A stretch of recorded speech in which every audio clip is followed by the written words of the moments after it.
but we will. So, quick wins for effective time use.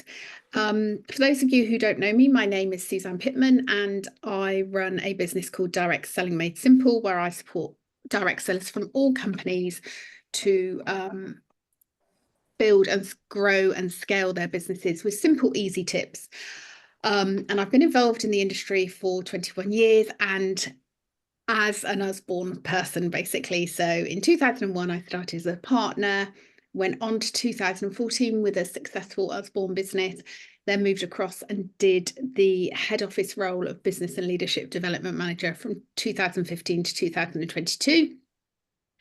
And now I also consult for Usborne Community Partnership. So my whole direct selling career has been involved with Usborne, which obviously I absolutely love. So the way I tend to run my sessions, it's very interactive. So I know lots of you are already using the chat, so I'd ask you to continue. Chat, say hi, and ask any questions as we go along. We've kept this session quite simple to give you some easy strategies to help you with your time management. It's one of the things that most people fall down on in their business, either at the beginning when they get promotion to team leader, or maybe have some changes in their personal circumstances. We all get overwhelmed. So the way I tend to work is I try to involve you as much as possible. So we've got a couple of polls. I'll be asking you to, hi Rachel. It's lovely when I see people's faces all of a sudden. I'm like, hello, there's a real person there. Yeah, the way I tend to work is asking you to interact with me so that it feels like we're kind of working together. For those of you who don't know, when I started my Usborne business, I had 2 3-year-olds and a 4-year-old and a 20-hour-a-week job. So I've always had to be, and a husband who was in the Royal Navy. So he used to go away 5 months at a time. And then I became a single mum and had 100% responsibility for my 3 girls when they were 11 and 12. So I've always had to manage my time really effectively. So hopefully I can help you with anything you are struggling with. So get involved as you can, because then you're going to understand more. You are going to take more away from this by using the chat, asking questions, speaking up. So this might look familiar to lots of you. In fact, you probably feel you wish you could do that so that you could stop seeing everything that needs to be done. But this is life. This is life. If you're a parent, or you have caring responsibilities, or you have a job, or it's all over your face. Sorry, or you, yeah, all of us have loads and loads and loads of things to do. And what we need to do is to learn how to keep our business in a box. That's one of the things that I learn and that I kind of teach now, of it's great having a business, but actually sometimes you could go on forever. There's always something else that you could be doing. There's always I'll just do that and I'll just do this. And what we have to do is learn how to keep our business in a box so that when we are working on it, we're focused, we're effective, we're in flow, we're more productive, we know the best times for us to work, so that we're working smarter, not harder. So as I say, I'll be sharing some very simple time management strategies tonight. So I'm going to, if I can see this, yes, I'm going to share a poll and ask you to answer these questions. Hopefully you can see that poll. So I'd ask you to complete it if you can see it. Can you see it? Anything coming up, Emily? I can see you, Emily. Oh, fantastic. Thank you. I'll stop talking then.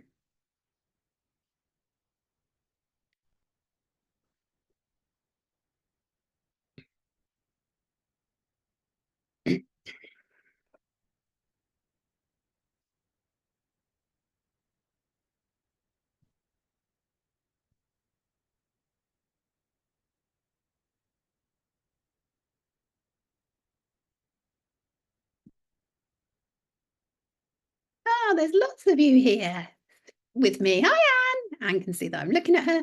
Hi, Simon. Kerry's here already. Claire, Emily, Lisa, Rachel, I've mentioned. I know lots of you are here, but it is nice to see people. Okay. I'll give it a little while longer to see if anybody else wants to answer. And this question is obviously for me to understand where you are, but also for you to understand where you are and what's kind of holding you back or getting in your way.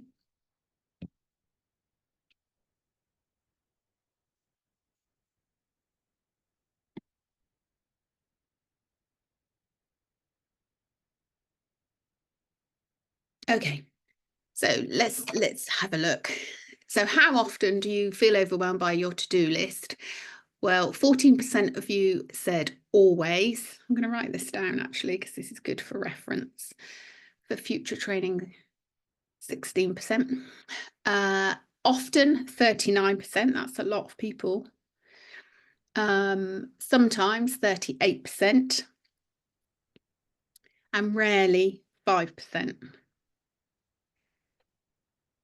Great. And what is your biggest challenge in planning your week?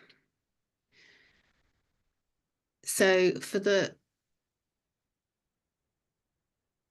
top two answers were prioritizing the tasks you have and distractions. That's a big one. These things are hideous. You're probably on yours watching me now. Then knowing what actions to take in the time I have available to grow my business. That's a really common one that people say, I've got the time, but I'm not actually sure what I should be doing to move my business forward. And then we have time management, so how to manage your time more effectively, and then motivation to do so. So thank you for that. It's really interesting to see what's holding you back. And like I say, it's interesting for you guys as well to know, well, actually, where am I sitting at the moment? So if you answered always or often, which 56% of you did, so over half of you here did, you are definitely at the right session, because I'll be sharing strategies. If you didn't, then well done.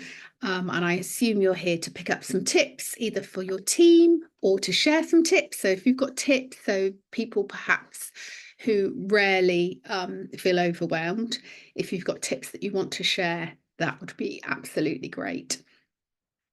So let's get rid of that. I'll share the results for you to see.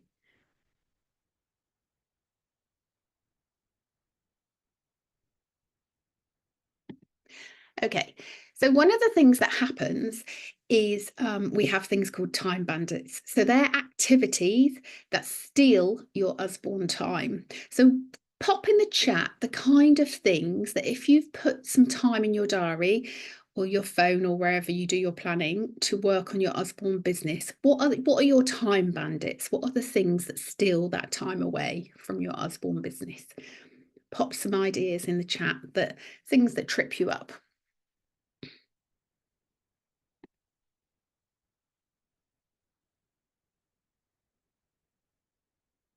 Oh, sorry, Kerry.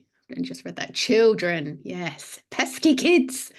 Children and families. My daughter, children's activities. Phone calls from family or friends. Other messages popping up. Scouting, family, unexpected things. My house. An ALN child, my guiding units. Phone, caring for my elderly mother. Family, walking the dog. Phone, other things popping up, such as inquiries, Facebook, which I find particularly hard as now I'm doing Usborne.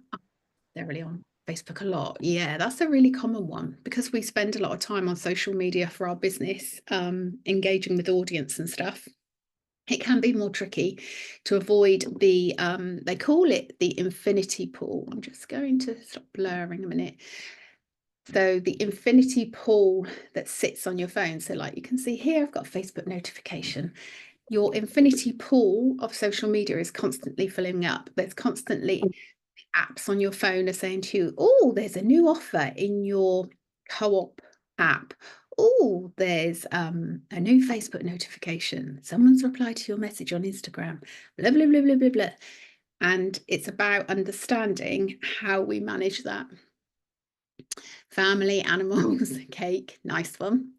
When my daughter decides she's not going to cooperate, 100% family, housework, social media, preparing for my Beavers Clubs, appointment, health, guilt. That's a good one. My toddler, life admin, phone scrolling, social media, my own head ideas. I'm a single mum trying to homeschool my poorly 11-year-old. Oh, bless you. Work, family, other commitments. Definitely children. I'm on maternity leave with very little help with childcare. Currently have a crying baby on my lap. Life admin and daily tasks once parent jobs are finished, household jobs. I've turned off all the notifications on my phone and WhatsApp, bar WhatsApp, because they're too overwhelming. Yeah, that's a good one. It's a really easy hack, actually, that Carrie just shared. Just turn off your notifications. If you're not on your phone, if you're working off a laptop, or you may be working on a strategy and you don't need your phone, put it in another room. Don't have your phone with you. Don't take your phone in the bathroom with you when you go in the shower or you're sat in the loo, unless you are wanting to work at that point. You don't have to be attached to this thing. That's kind of something I was going to say then about, yeah, so family's a big one. So we need to make sure we cover that. Health, guilt's a good one. And it's the great thing about your Usborne business, some people call it a side hustle or a side gig or something that you're doing in amongst everything else that's in your life. And that's great because it fits into the nooks and crannies of your life. That's what direct selling can do. You don't have to leave the house and go and do a job like you would, say, if you worked at Tesco. You can work when it suits you. It gives you the ultimate in freedom and flexibility. However, you have to respect your business. You have to put the time in. So a really easy, good example that I use a lot is if you were at home and thought, oh, I meant to start work. I've dropped my children at preschool and I'm going to start doing a bit of Usborne at 9:30. And then your washing is going around in the washing machine and you think, oh, I'll just wait till that finishes and then I'll hang it on the airer. And you don't start work till 10 to 10.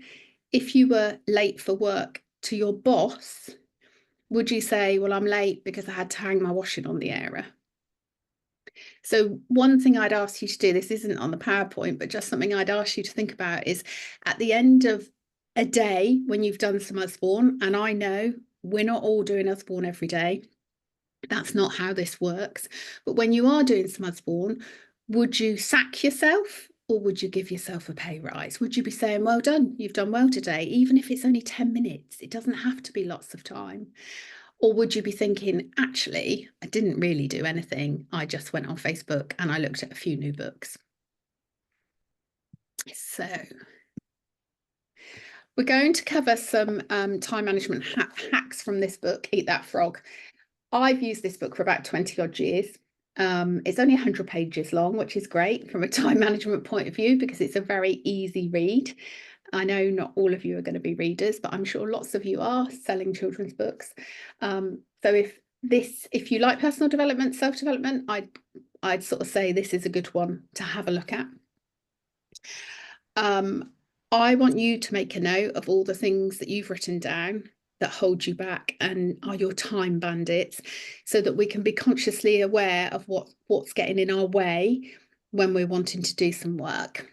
Because we can find ways, we can find time hacks that we can use so that obviously your family and your children and everything else is still there and still coming first in your lives, but we can find ways to work your Usborne business more comfortably around that. So the first thing we're going to think about is tackling the most important task first. And that's the premise of this book. This Eat That Frog book is all around get rid of the most challenging, hardest, most horrible, yucky task first. And that will overcome procrastination. This is absolutely invaluable when, as a business owner, you don't have to do the horrible tasks. So the things that I would say I notice, and I've seen over the many years and thousands of people that I've supported in Usborne, are things like follow-ups. People don't particularly like doing follow-ups. They don't particularly like doing calls. They don't particularly like engaging with people um, to sell, to get business, to recruit. Some people find it difficult mentoring people and having conversations with new recruits. So those kind of things can be people's frogs, but it might be something different for you. So again, what I want you to do is pop in the chat, what's your most challenging task that you need to get done this week in your business? Because if you don't do this stuff, it doesn't matter. No one's going to sack you. I've asked you to ask yourself that question of, would I give myself a pay rise or would I sack myself? But no one's going to sack you. You're self-employed. But this is why it's more important for you to really flex that muscle of self-discipline and do the yucky things, because the yucky things are normally the things that are going to move you forward. The passive things, the easy things, they're the things that aren't really going to make massive amounts of difference.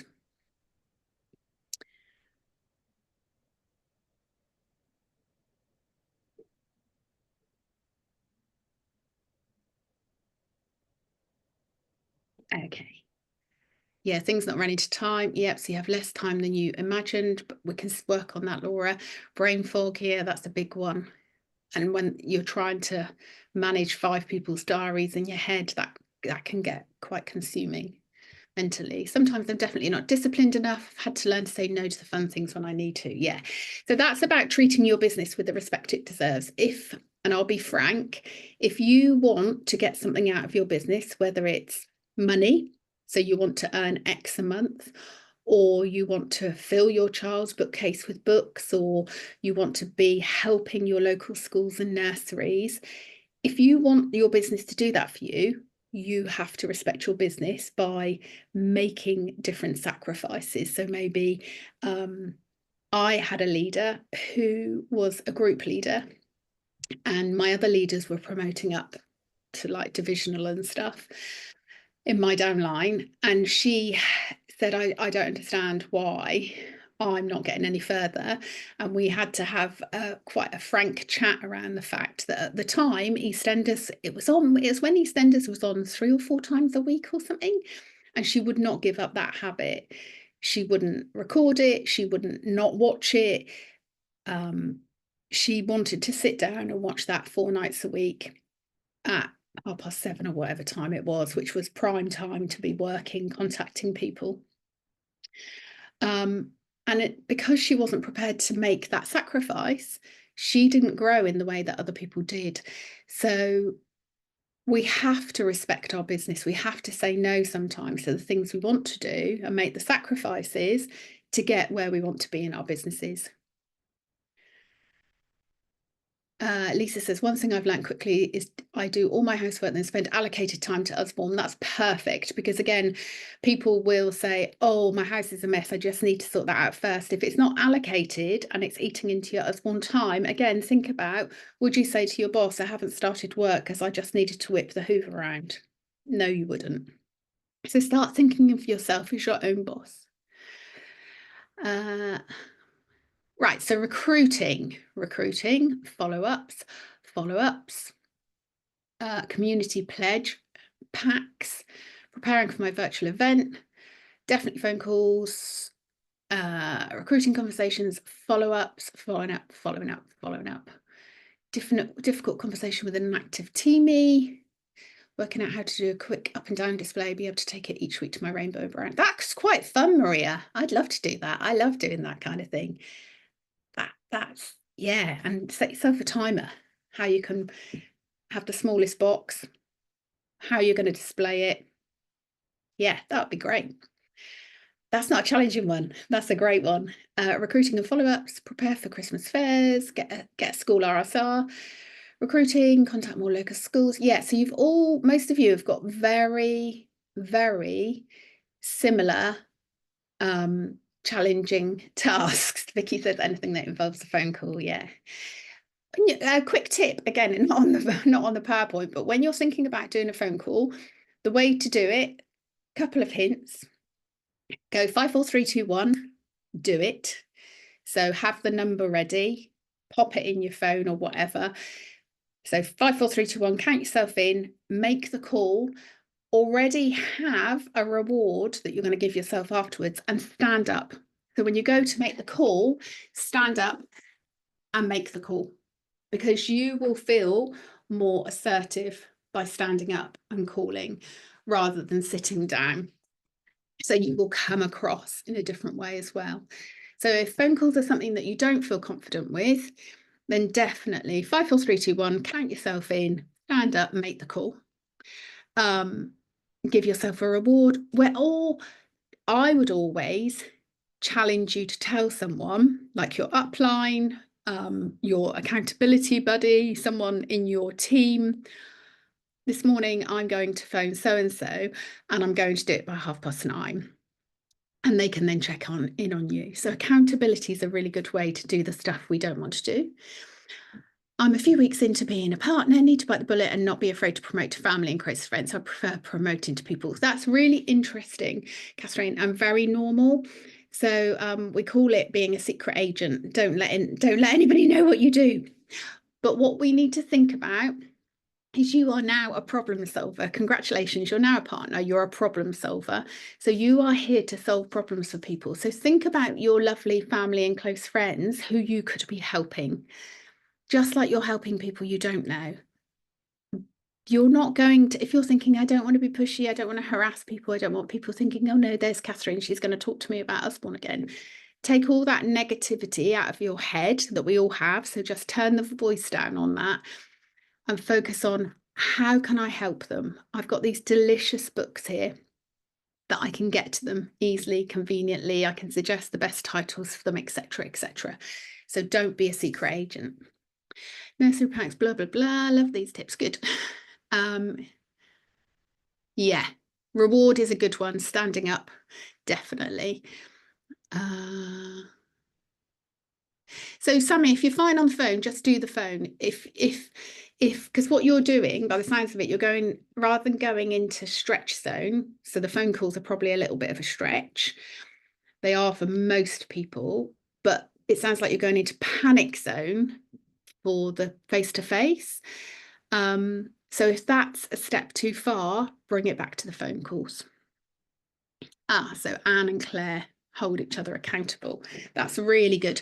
Accountability is so important in your business, because remember what I just said about you don't have to do anything because no one's going to fire you. We need to find little hints and tips that will keep us focused and accountable. So use someone to help you to do that.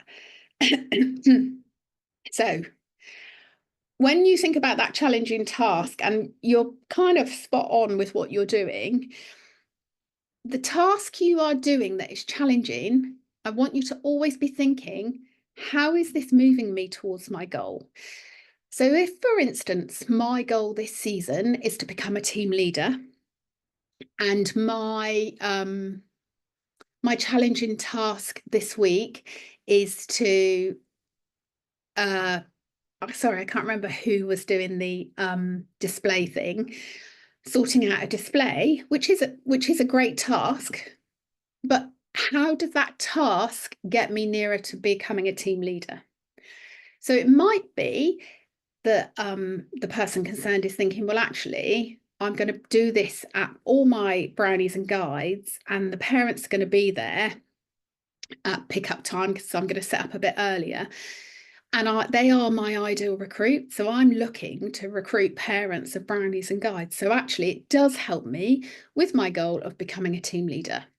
However, and I'm just playing around with this, if it's, I'm going to set up a display and the girls are going to do wish lists and they're going to take them home to their parents, or it's just to promote a sponsored reading event through brownies and guides, then that isn't helping me towards my goal of team leader. So why am I doing that task? Now, there are going to be tasks you do in your business that aren't directly related to your goals. So if your goal is to become a team leader and you've got a school book fair booked, Of course, you're going to be doing those things. But what I would suggest you do is keep a list of all the actions you're taking each day, each week, each month, whenever you're working on your business. And just keep a record of how much of my Usborne time am I spending on my goal related activities, and how much of my time am I spending on my non-goal related activities, because that will help you see, oh, that's why I'm not moving towards my goal, because actually loads of my time is going on stuff that's nothing to do with my goal. Does that make sense? Give me a yes if it does. Hopefully it makes sense. So sometimes there'll be tasks you're doing that you can start asking yourself, why am I doing this? Like playing with your stock, or creating pretty posters, or watching training that isn't relevant to you, to where you want to be in your goal. But other times, as I say, there will be tasks. Of course, there'll be tasks that you'll be doing that need to be done, but they're not directly related to your goal. So just keep an eye on those.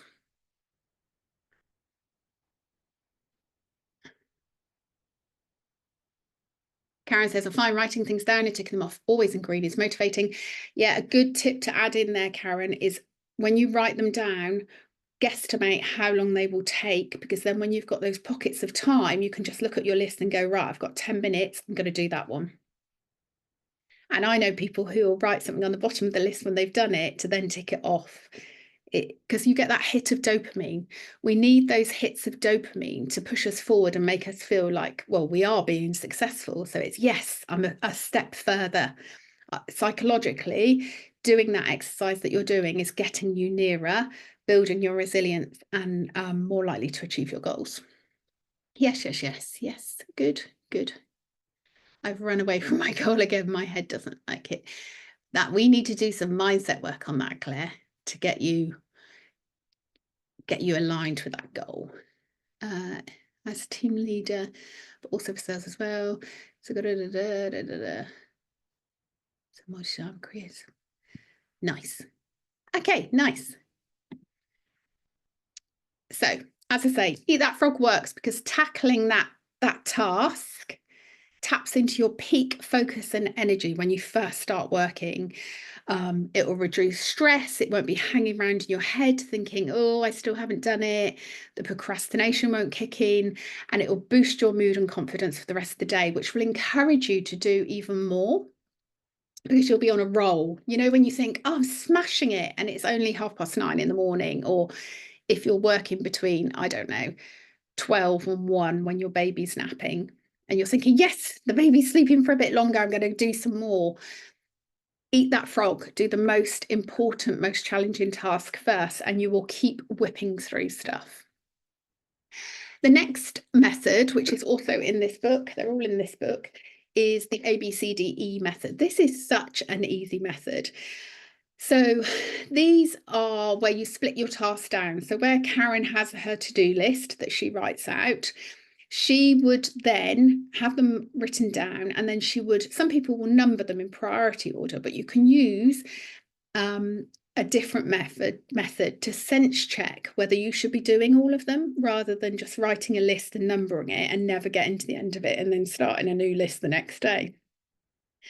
So as it shows here, A is the most important task. So they're the tasks that must be done that day or as soon as possible.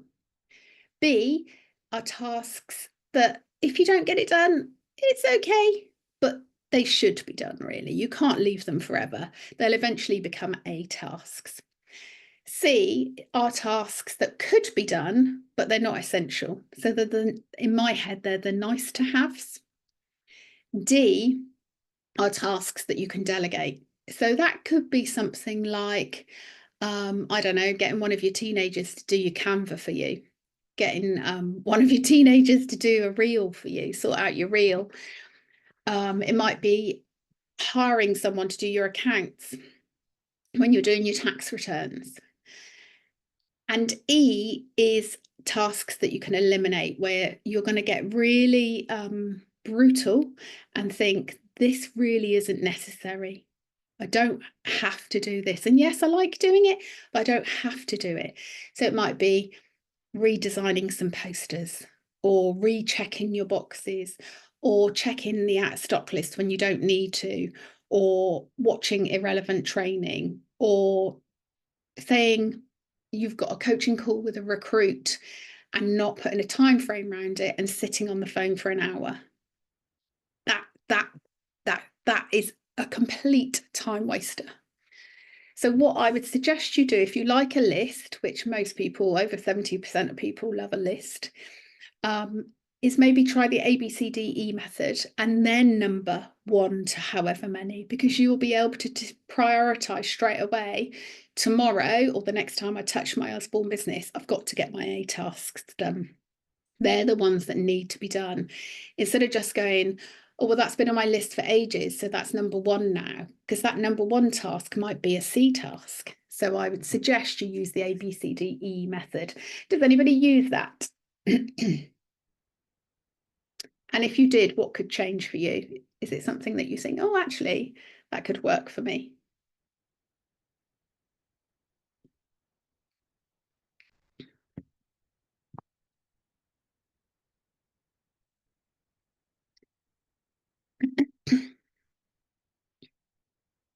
Paul started planning his power hours. That's great. I'm delegating. I find delegating tricky. By the time I've briefed, I could have just done it. Yeah, Tracy, what I would think with that is think about what you're delegating, because if it's a task that can be repeated the first time, yes, but you're not going to have to keep telling them what to do. So think about the time spent telling someone versus the amount of times they can do it on repeat. No, but I do colour my list in priority. Nice. I would still think about whether looking at every task, Claire, and thinking, is this a task I could get rid of? So start getting really brutal with what are the nice to haves here and what are the need to haves. We'll try this. Yeah, it does work. So I have my list. I have my list in on a book like this. And I use different colour pens for different parts of my business that I'm working on. And I write the list and then I ABCDE it. And then I also put days beside it. And then I also number. So I try to cover all the bases because 1 minute spent planning saves 10 minutes in execution. So I'm not having to spend any time thinking, what am I going to do next? And obviously for me now, my girls are 26 and 27, so I don't have to grab 20 minutes. But when I used to, what I used to do is I would, so if I thought, right, snack time, I can stick them in front of Teletubbies or something, Peppa Pig, whatever was on, and I can make some phone calls or I can do some follow-ups. I would have a list, and again I would prioritize that list, and I'd always put the time beside it so that I could think, right, that's the one I have got to get done, and that's only going to take 10 minutes, or I need to phone that lady first because we spoke 2 days ago and I need to follow her up on a 222 method. I have been running away from even writing down my to-do list lately. So Anne, for you, what I would say is if it's all too overwhelming, 1 thing a day. I want you to think about, I'm going to do 1 small thing a day to move my business forward. Just 1 thing. And once I've done that 1 thing, it doesn't matter, but I'll do 1 thing. I think this will really work for me. I often do the easiest task first instead of the most important. Yeah, we all do that, Catherine. So again, keep in your head, I am now my own boss. Would I be really pleased with myself today? Would I be giving myself a pay rise? Would I be sacking myself? I'm delegating cleaning. My goal for the year was to be the top 10 party ranking. I reached it today. Well done. Yeah, definitely delegate cleaning, Claire. And think about, it's even really like, really silly things as adults. It's like batch freezing meals. It's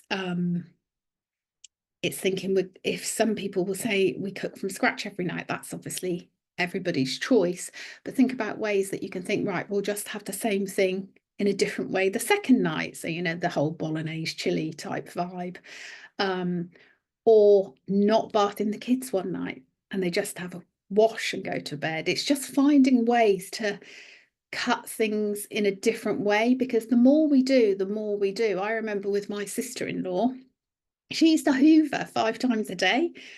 Crikey, that was not my world. But what that meant was that once she was doing it 5 times a day, she always did it 5 times a day. So look at your habits and think, right, what could I change? Some of you may love ironing. Maybe think about ironing less. It's just working out how can you get some hacks that work for you. I kind of do this, but across the week, most important tasks on Monday, least important Friday. Nice. So with that, Kerry, what I'd be thinking as well is, when are you at your most productive? This is, again, it's not on a slide, but I would like you all to think about during the week, can you see a pattern where you find there are some days that you are rocking and rolling? So Mondays might be a day when you think, I'm brilliant, I get loads done, I'm really productive. I seem to gravitate towards my hard tasks, and I flow through work really quickly. I, clean the house, I do all my Usborne stuff, I've done all my shopping. But Tuesday, I'm really low energy. So if you find that you can see patterns in your energy levels, then what that will help you do is plan your work more effectively. Mondays for sure. Some weeks I get so much done by midweek. So I find Mondays are a great day for me, but Tuesdays I'm not as good. So what I tend to do now is do real low impact activities if I am working, or I'll take a day off, because I just think there's no point me dragging myself through the day if I'm not going to get much done, because I'm just going to feel bad about myself. So actually I'd rather know that Monday I'm going to get so much done. So the reason you work for yourselves is not to work a 9 to 5. It's because you can work within your own patterns amongst your children, your babies, the pickups from schools, all the rest of it. That's why you do it. That's why people like me started when their children were 3 and 4 and went right through to teens, late teens, before I moved over to head office. And lots of people do that because it gives you the flexibility and freedom, but you have to start looking at your patterns. You have to start understanding your own patterns better. So remember to keep asking yourself, will this get me nearer to my goal? That's one of the things I'd like you to take away tonight.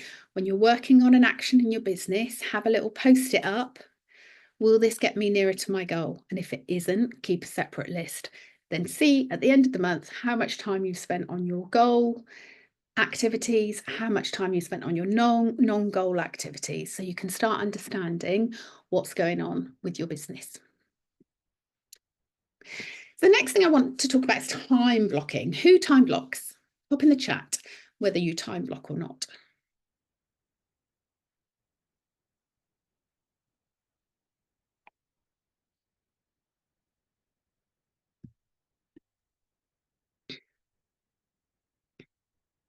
Yeah, I can't cope with an empty diary either, Kerry.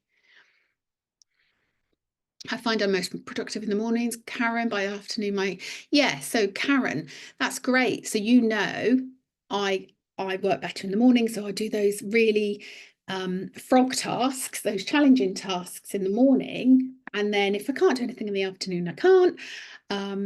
For people who have health conditions, what I would say, a kind of tip I always give people who have health conditions, is to work off a minimum and a maximum list.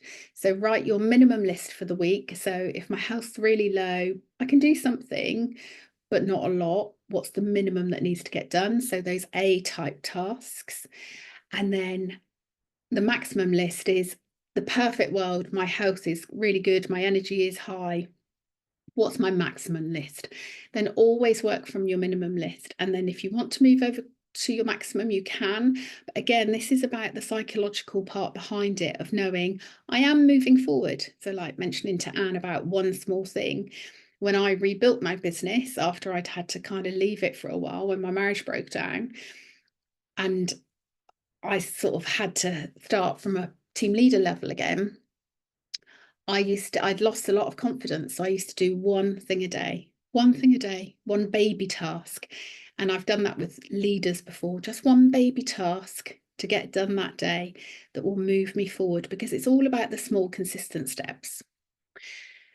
Vicky, Fridays I'm out of energy, so I do tasks like scheduling from the sofa. Perfect. So it sounds like some of you know the best ways of working for you. I used to be really good at this, but now it depends on my daughter and how she is in the day. But in general, I'm more proactive at night, but that depends if my daughter sleeps or not.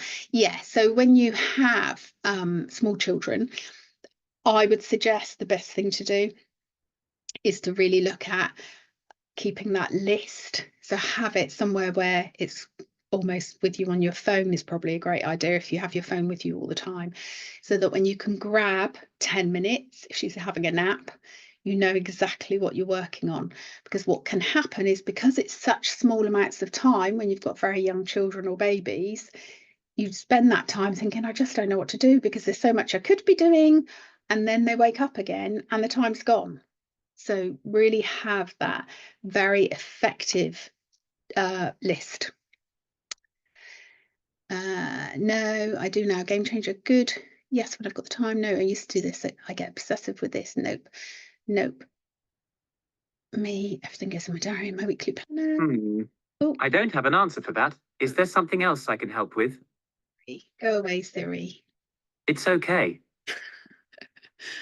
Okay. Oh, lots.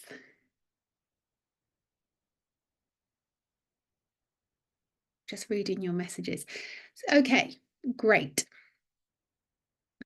So the way time blocking works is, for those of you who aren't familiar with it, it's a very simple concept.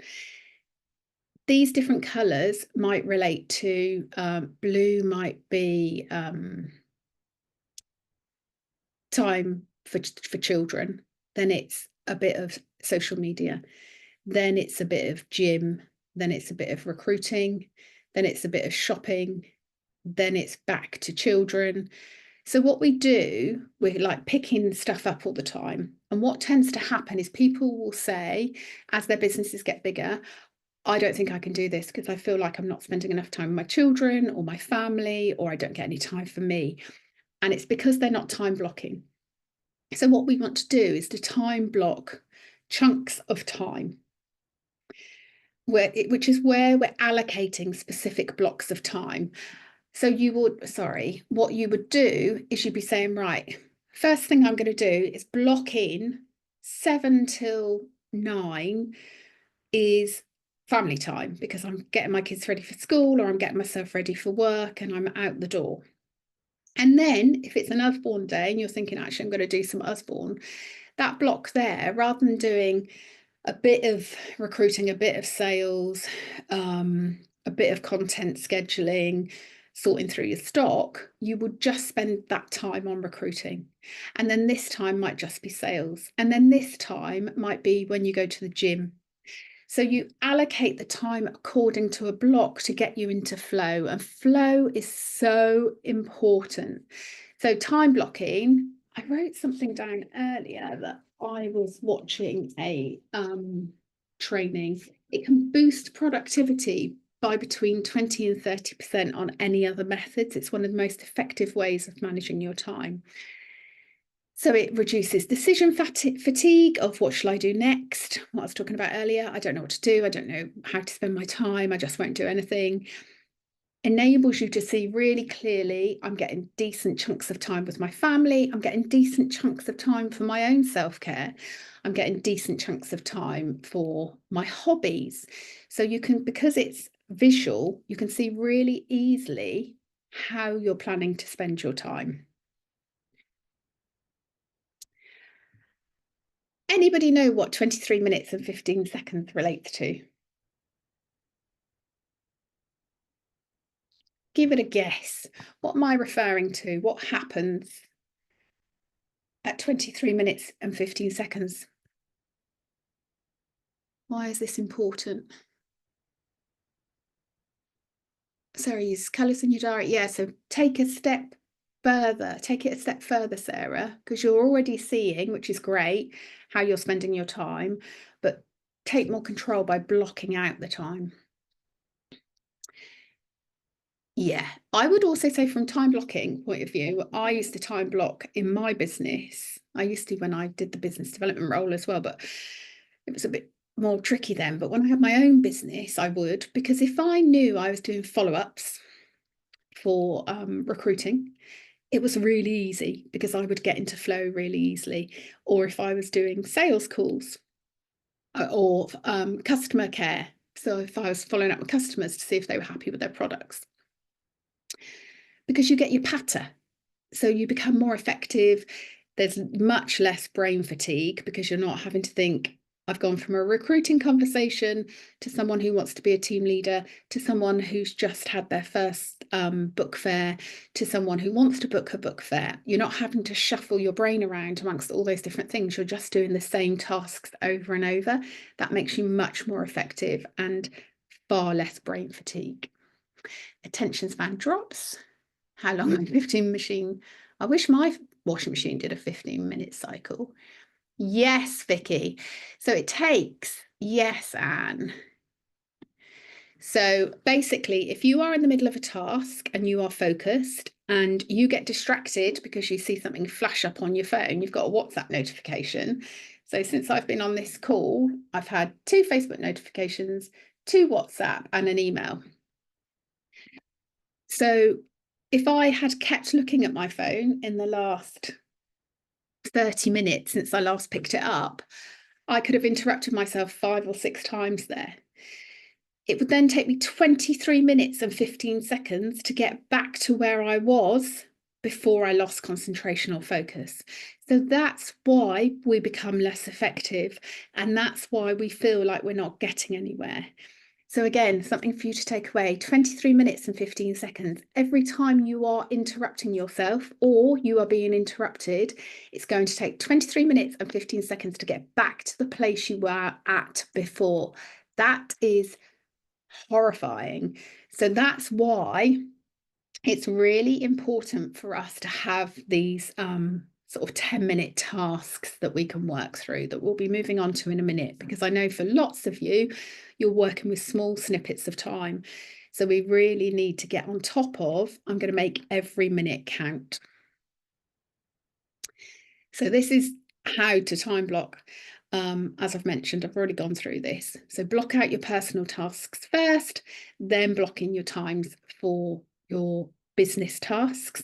I would also encourage you at the end of the week, whether that's Friday, Sunday, Thursday, whenever you stop, review your week and see how effective you've been. And if you haven't been effective, make some notes as to why. If you've been up all week because your kids are poorly and you haven't got much sleep, or you've had children off ill, so that you can understand, well, that's why I'm not moving forward. So again, what tends to happen is we're quite harsh on ourselves. So we're not getting those hits of dopamine. We're not seeing success. So then we do less and we slow down and we slow down and we become overwhelmed and we just spend our time feeling bad about ourselves.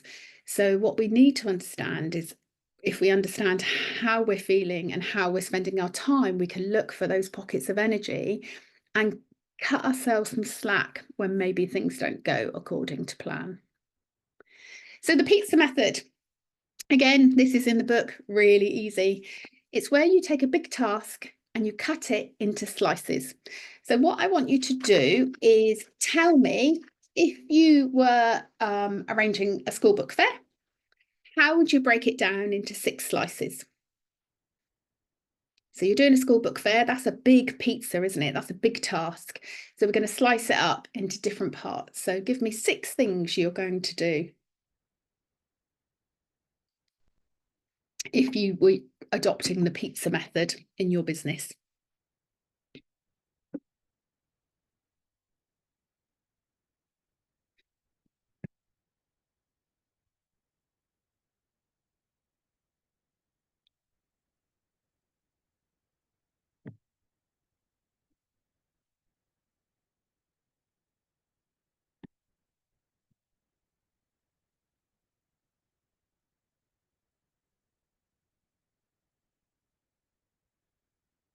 Yeah, it is a scary stat, Vicky.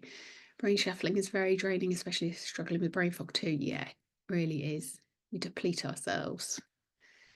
Okay, stock, marketing, resources, contacts. Nice. I'm going to show you my example because we haven't got loads of time and I want to keep to time.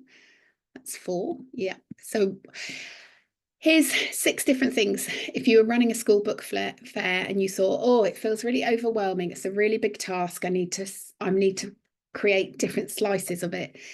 So the first part, one slice might be, excuse me, deciding dates, the goals of the book fair, any potential obstacles, i.e., they don't have a school hall. Where am I going to set up? They have a high number of childminders picking up children, so I'm not going to get in front of as many parents. What is it? The communication methods and the layouts for the fair. So that's one slice of the pizza. You deal with that bit first, or that bit as a separate entity. Another part might be planning the promotion and the marketing of the school book fair. Another slice might be organising your stock, your stationery, your payment methods, a cash float if you're taking cash. Another slice would be setting up your displays. Another slice would be actually doing the book fair. And then another slice might be collecting wish lists, arranging delivery, arranging the PR, asking for referrals and evaluating. So if you ever have a big task that feels really overwhelming, like a community book pledge or a look for a book or a school book fair or anything that you think, wow, there's a lot here and I'm not quite sure where to start, simply use the pizza slice method. Just think, right, how many slices can I cut this up into? And then I can break it down and work on each slice independently.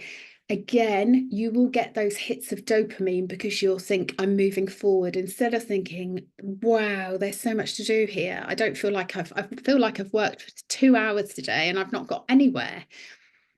Break it into slices. We want to look for those hits of dopamine. So the next strategy, just gave you a little quick peep. So that pizza slice is in here, but the next strategy is quick task ideas. So I've written down some ideas for quick tasks. So if you are someone who's only got small snippets of time, feel free to screenshot this. But what I want you to do is have a look through them, and then I want you to just spend a minute, pop in some ideas in the chat of anything you can think of for 1, 2, 5, 10, and 15-minute tasks. I mean, if you've got a minute, I would say just do it straight away. But as I say, I know for lots of you don't even have a minute. So when you have those minutes, you can kind of prop them all together. And this is going to help you with those to-do lists.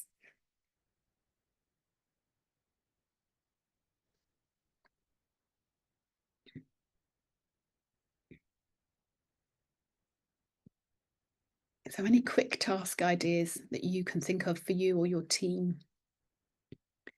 Oh, thank you, Charlotte. That's a good pizza. That's a really good pizza. I like that. Emily, 2 minutes, copy and paste recruitment, adding 10 Facebook groups. Perfect. 1 minute. Check out of stock books that you want. Nice. And 5 minutes, email 5 schools. Lovely. Kerry, 5 minutes, phone a school. Great. So what I'd encourage you all to do, thinking about this, is think about your goal and then maybe make yourself a list of 1, 2, 5, 10, and 15-minute tasks that you can do within that goal. Because then, for those of you who struggle with time, you've got your goal, you've got your tasks, and hopefully you've got your list as well.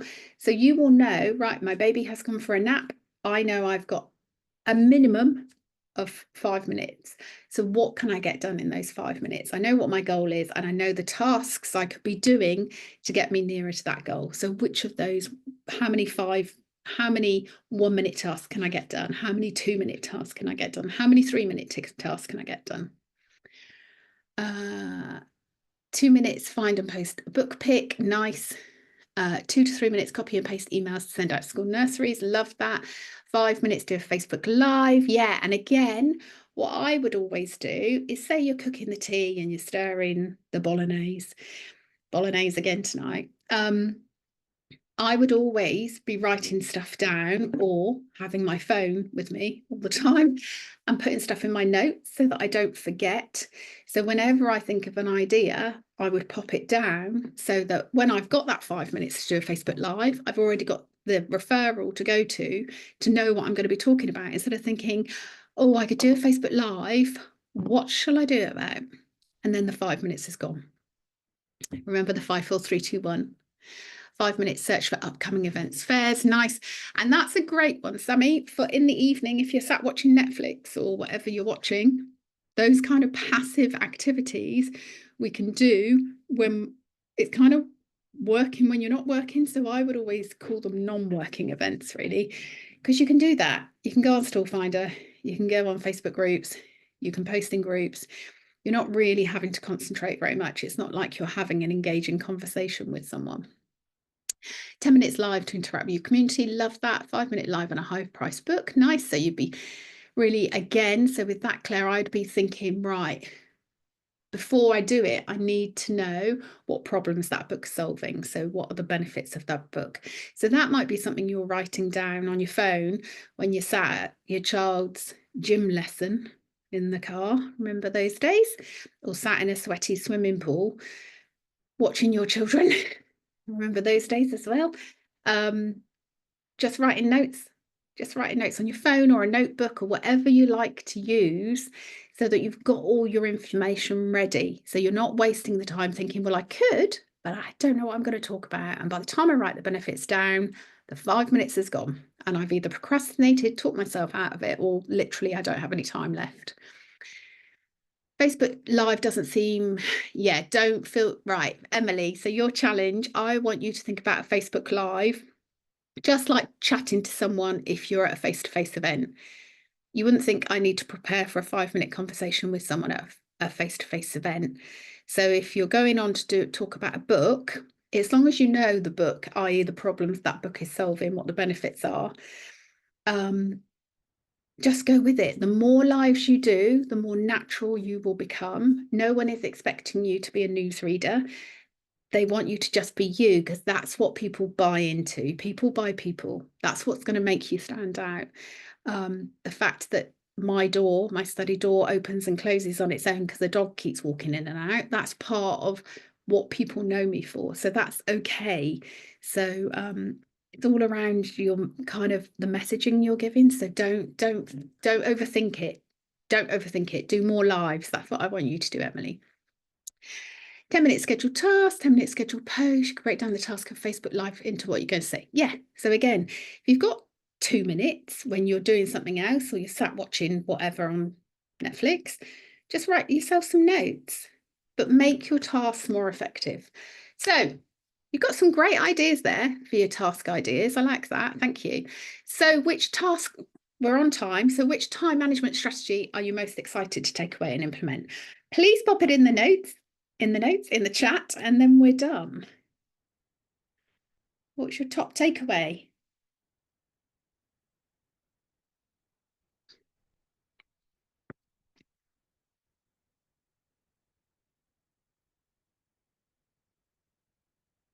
The pizza, nice, the pizza. Task list, quick tasks, all of them are. You're welcome, Catherine. Quick tasks, pizza slicing. I had a pizza on Saturday, first time in ages. It is fantastic. Pizza, restart time blocking and pizza, plan and time block for every task. Nice. Pizza, A, B, C, D, E, quick task, pizza for sure. Quick tasks, keep an eye. You can also use, there's in this book as well, there's the Swiss cheese method, which is a similar thing to the pizza where you nibble away at tasks. So you take a task, you split it into smaller actions. So rather than taking a big task and make it into slices, it's called the Swiss cheese method. You can Google it if you want. Quick tasks and keep on top of my to-do list. I'm going to try big time blocking, nice getting a quick task list. I'm going to create a bank of quick tasks that I can share my downline. Nice, Kerry, I like that. A, B, C, D, E, everything was very useful. Lovely, lovely, lovely. Oh, I'm pleased. I'm really pleased that you've taken away so much from it. And remember, I'm going to bring it back. 23 minutes and 15 seconds every time you break focus. So try and keep focus where you can with limited distractions. Thank you for your time on this quick win session. It was lovely.